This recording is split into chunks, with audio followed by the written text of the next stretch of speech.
If you've ever tried to learn Japanese, I bet you've hit a wall. A very, very specific wall. And it's all about trying to say something simple, like give. I mean, it seems like one word in English, but it just explodes into this really confusing choice in Japanese.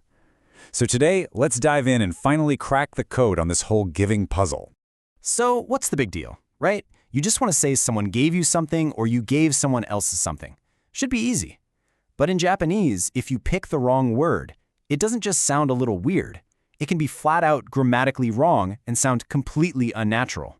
So the real question is, why? What is the secret rule that we're all missing here? Okay, just take a look at this. The English sentence, super straightforward. A child gave me a snack. But in Japanese, if you use the verb ageta, which you might think means gave, it's just wrong. No, the right verb is kureta.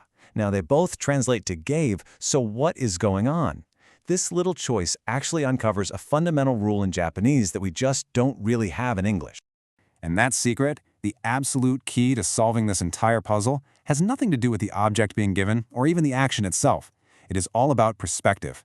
More specifically, it's about your point of view as the person speaking.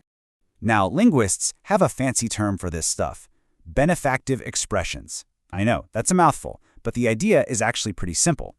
These are just verbs about giving and getting that have an extra layer of meaning baked right in. The idea that a benefit is moving from one person to another. And, crucially, how you talk about that benefit depends entirely on where you're standing, linguistically speaking. And this all boils down to one single, all-important rule that governs everything. It's called the viewpoint constraint. I'm telling you, once you get this, the whole puzzle just starts to click into place. All right, let's build a mental map together. At the absolute center of your own little linguistic universe, there's you, the speaker. Your perspective is the anchor for everything we're about to talk about. Okay, now radiating out from you is your in-group. This is your inner circle, you know? Your family, your closest friends, your team at work, the people you feel psychologically connected to. You can think of them as an extension of your own viewpoint. And finally, there's the out group, and this is, well, pretty much everyone else. People you don't know or just people who aren't in your immediate circle. So you've got these three zones: you, your in-group, and the out-group. This map is what decides which verb you have to use. First up is egeru. This is your go-to verb for giving outward. Think of it this way. You use ageru when the action is moving away from you and your in-group out into the world. Now, the basic sentence structure is actually really straightforward. As you can see, you've got the giver, the receiver, the object, and then our verb, ageru. Pretty simple stuff. And here it is in action. Watashi wa koromo ni okashi o ageta. I gave a snack to the child. This works perfectly because the action is flowing outward, right? From I, who is at the center of our map, to a child, who is in the out group. Okay, now this is where that viewpoint constraint really starts to make sense. The first sentence works because the giver is I, and that's where your viewpoint as the speaker naturally is. But look at the second one. The giver is the child. Ageru demands that the viewpoint be with the giver, and since your viewpoint is always with yourself, you can't use ageru to talk about someone giving something to you. It's a total mismatch. So if ageru is for giving outward, what do you use for giving inward? Well, for that, we have kureru. This is for any action or benefit that's moving toward you. And hey, would you look at that? The grammar structure is identical to egeru's. Giver, receiver, object. The only thing that's different is that verb at the very end. But that one tiny change completely flips the perspective of the whole sentence. And this just shows you the other side of that coin perfectly. Kodomo wa watashi ni okashi o kureta. The child gave me a snack. This is totally correct because kureru requires the viewpoint to be with the receiver, and since the receiver is me, it works. You can't say, I gave the child a snack using kureru because that's an outward action. See how that works? Now, this is where it gets even more interesting. It's not just about you.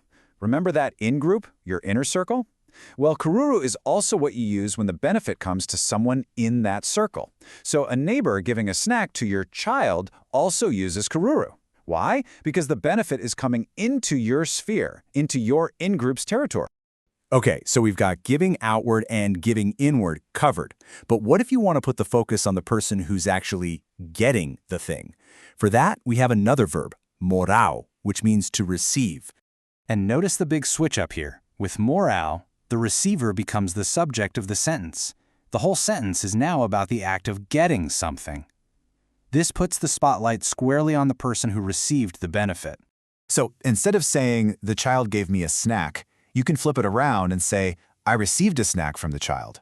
Watashi wa kodomo ni ogashi o moratta. It's describing the exact same event as the kureru sentence we saw before, but it just changes the focus from the child's action of giving to my action of receiving.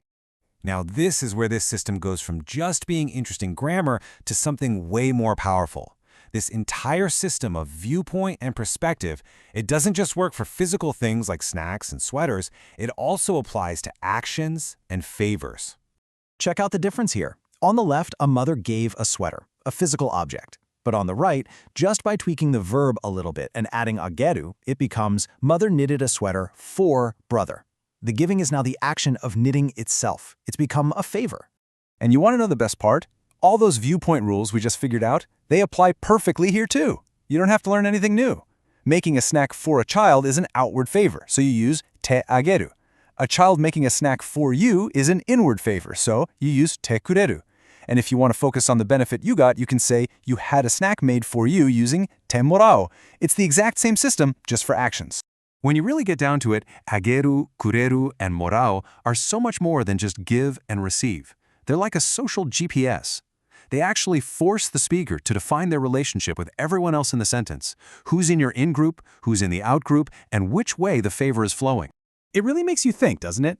Every time you speak, you're navigating this incredibly complex social map, and you probably don't even realize it, which kind of makes you wonder, what sort of hidden social rules are baked into the grammar of your own native language?